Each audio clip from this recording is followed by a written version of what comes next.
हाय friends, welcome back. So आज एक बहुत ही इंटरेस्टिंग कंपनी का डिस्कशन करेंगे जिससे बहुत सारे रिटेल इन्वेस्टर्स स्टॉक है इसमें एंड काफी बुलिश है सेक्टर पे। The sector is railway sector and company is RVNL, rail Vikas Nigam limited. इसमें 22 लाख रिटेल इन्वेस्टर है एंड मैंने पोल करा था यूट्यूब पे कि इस एनवायरमेंट में आप कौन सी कंपनी में स्टॉक हो। सो उसका एनालिसिस करते हैं। तो सबसे ज्यादा आरवीएनएल को वोट मिले थे, तो इसको डिस्कस करते हैं। So let's start. So as you can see on the screen, this video is purely meant for education purpose. It's not a buy or sell recommendation. ये disclaimer है। इस वीडियो का फ्लो क्या रहेगा? फर्स्ट हम discuss करेंगे the company overview, then quarter two के numbers, then con call, technical analysis and end में वैल्यूएशन समरी।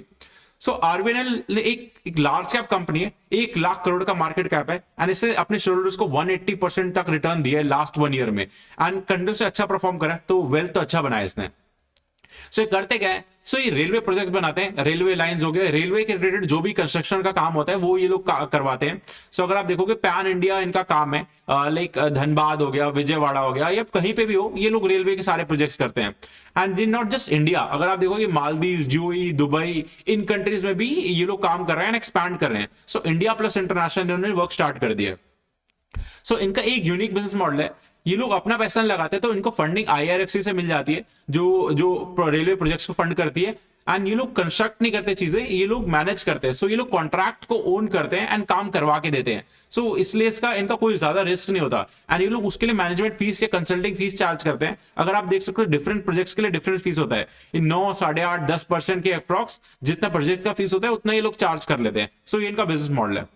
दो अनाउंसमेंट करा था। अगर आपको वीडियो अच्छा लग रहा है तो लाइक, शेयर एंड सब्सक्राइब करो। एंड एक मेरा मेंटरशिप प्रोग्राम है जिसमें मैं डिस्कस करता हूं इन्वेस्टमेंट करते कैसे हैं, सेक्टर के अपडेट डिस्कस करता हूं, आप लोगों की क्वेरीज लेता हूं एंड अपना पोर्टफोलियो शेयर करता हूं। एंड इसमें like this is not a recommendation at all, ये एजुकेशनल कंटेंट रहता है। अगर आपको और डिटेल्स डिस्कस करनी है तो इस नंबर व्हाट्सएप कर दो 8882570919, we can discuss over there. So अब इनके क्वार्टर टू के नंबर्स पर डिस्कस करते हैं। सो ईयर ऑन ईयर पहले सेल्स ग्रोथ की बात करते हैं। सो ईयर ऑन ईयर इनका -1% का सेल्स ग्रोथ हुआ। सो सेल्स गिर गया इनका एंड लास्ट क्वार्टर भी अच्छा नहीं था, -26%। सो कंटिन्यूसली 3-4 क्वार्टर से इनका सेल्स ग्रोथ तो आ ही नहीं रहा। एंड इस बार तो प्रॉफिट आफ्टर टैक्स जो पैट होता है उसमें भी आप देखोगे 287 करोड़ करा एंड लास्ट ईयर सितंबर में 394। सो ईयर ऑन ईयर प्रॉफिट गिर गया क्योंकि मार्जिन में इनका 6% से 5% हो गया। सो प्रॉफिट भी डीग्रू करा, लाइक एंड सेल्स भी डीग्रू करा, मार्जिन भी कंप्रेस हुए। So all in all pathetic quarter था कंपनी का।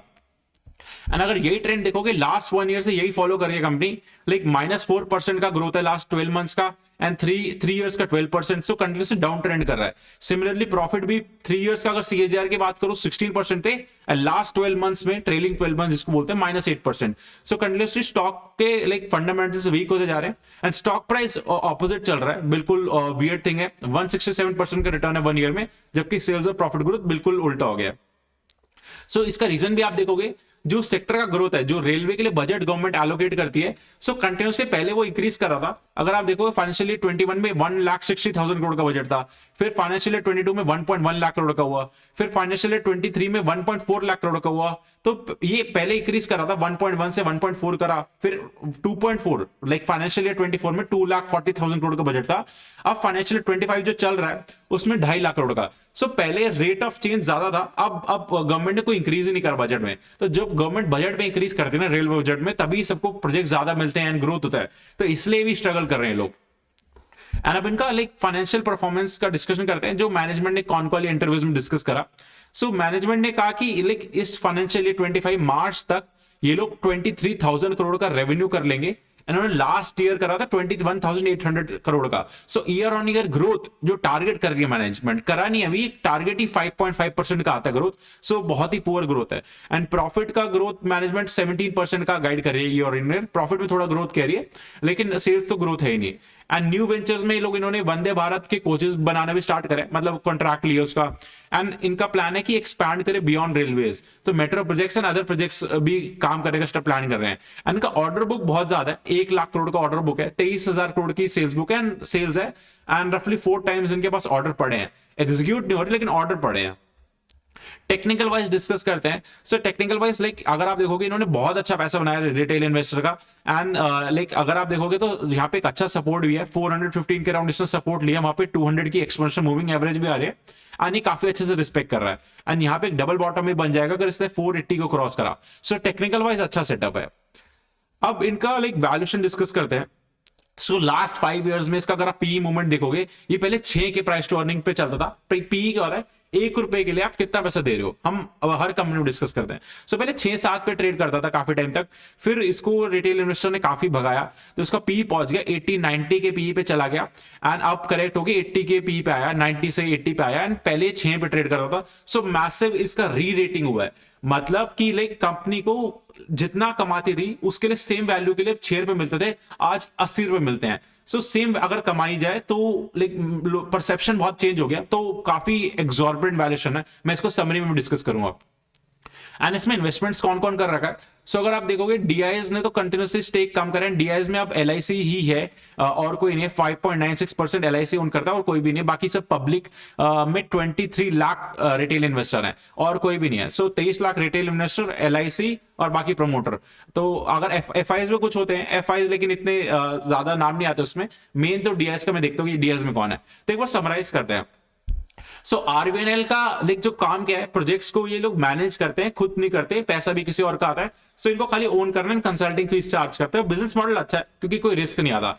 एंड अगर आप देखोगे रेलवे बजट जो है वो इस बार बड़ा नहीं, लास्ट ईयर वो 2,40,000 करोड़ का था, इस बार 2.5 लाख करोड़ का। सो वहां पे ग्रोथ नहीं आया। जब रेलवे बजट में लाइक इंक्रीमेंट आता है तभी सारी कंपनीज रेलवे की बूम करती है। तो इसलिए अगर आप देखोगे रेलवे कंपनी सारी स्ट्रगल कर रही है। ऑर्डर बुक एग्जीक्यूशन पे लाइक इनके 1 लाख करोड़ की ऑर्डर बुक है, लेकिन एग्जीक्यूशन नहीं दिख रहा। लाइक लास्ट 12 महीने में डी ग्रोथ हुआ है, जितना सेल्स पहले कर रहा था आज उतना भी नहीं कर रहा, -10% का सेल्स ग्रोथ कुछ आ रहा है लास्ट 12 महीने का। सो कंपनी का सेल्स ग्रोथ कम हुआ। अब वैल्यूएशन आते हैं 70-80 के पीई पे अभी भी ट्रेड कर रही है। एक्सॉर्बिटेंट वैल्यूएशन, बहुत ही ज्यादा महंगी कंपनी है, नो डाउट, जिसका सेल्स ग्रोथ माइनस में हो, 80 का पीई हो, एंड गवर्नमेंट कंपनी हो। गवर्नमेंट कंपनी से डिपेंडेंट ऑन गवर्नमेंट, आज किसको प्रोजेक्ट देना है, कल मतलब किसी से करवाने के नहीं करवाना, पूरा डिपेंडेंसी रहता है। इनके खुद पावर नहीं होती। गवर्नमेंट अगर बजट और कम कर देगी तो इनको और दिक्कत होगा।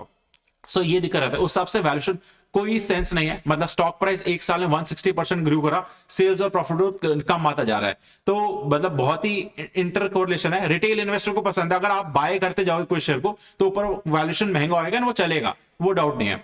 एंड कोई भी म्यूचुअल फंड वगैरह में होल्डिंग नहीं है, ओनली रिटेल का है। 22 lakh retail investor. Technical wise setup बहुत अच्छा लग रहा है। अगर कोई टेक्निकल वाइज काम कर रहा है तो टेक्निकल वाइज तो बहुत अच्छा सेटअप लग रहा है। एंड एक और चीज डिस्कस करना था, इनका मैनेजमेंट के जितने मैंने इंटरव्यू सुने, सो मैनेजमेंट क्लियर कुछ नहीं बोलता, स्टोरी सुनाता है। मतलब अगर आप कुछ भी इनके क्वेश्चन पूछता है कि आप कितना बिजनेस कर लोगे ना, सिर्फ पुराना 10 साल का ट्रैक रिकॉर्ड खोलने लग जाते हैं, लेकिन अभी का कोई गाइडेंस, अभी के क्या परफॉर्मेंस चल रहा है उस पर डिस्कस नहीं करते। तो बहुत ही वियर्ड लगा, मतलब स्ट्रेट फॉरवर्ड बात नहीं करती मैनेजमेंट इनकी।